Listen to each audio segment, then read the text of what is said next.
Federalism is the changing relationship between the national and state governments. Finding the right balance of power in this relationship isn't always easy. Today we are going to discuss two popular Federalist models and expound on the tools we can use to guide this debate today. The first model is called dual federalism. In the dual federalist model, the national and state governments are equal in power but function exclusively. Often it is described using the layer cake model, where each layer of government is separate in their function, but they work together to create the whole collective cake.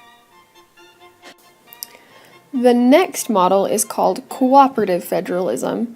In the Cooperative Federalist model, national and state governments work collectively to solve common problems rather than making policies separately.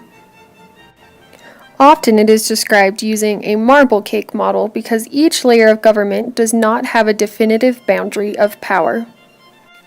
Both of these models allot for power for both the national and state governments, but it is not always easy to define that power. It often falls upon the Supreme Court to decide how the balance of power should be outlined. Luckily, our founding fathers gave us a guide, the Constitution. The Constitution provides guidance for how power should be divided. First, we will discuss two ways national power is protected. The first is called the Supremacy Clause. This states that the federal laws take priority over state laws.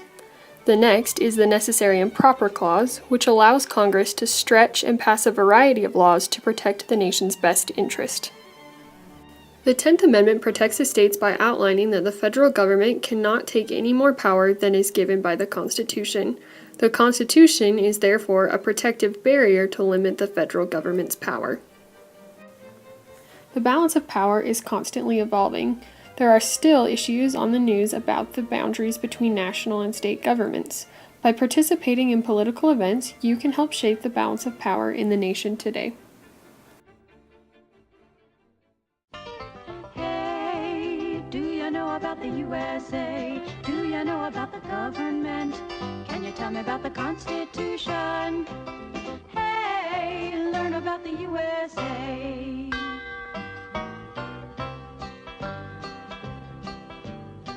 In 1787, I'm told our founding fathers did agree to write a list of principles for keeping people free.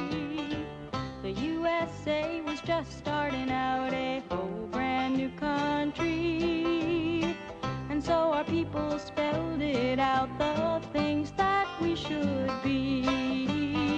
And they put those principles down on paper and called it the Constitution. And it's been helping us run our country ever since then.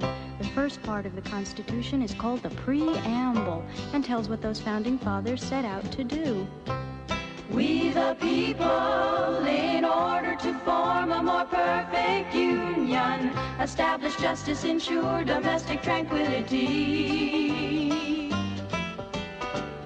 provide for the common defense, promote the general welfare, and secure the blessings of liberty to ourselves and our posterity, do ordain and establish this Constitution for the United States of America.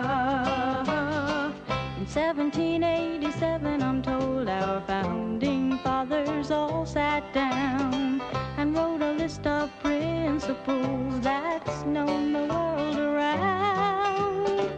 The USA was just starting out, a whole brand new country, and so our people spelled it out. They wanted a land of liberty, and the preamble goes like this.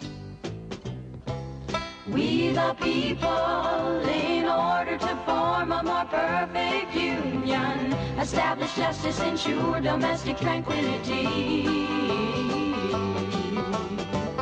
provide for the common defense, promote the general welfare, and secure the blessings of liberty to ourselves and our posterity,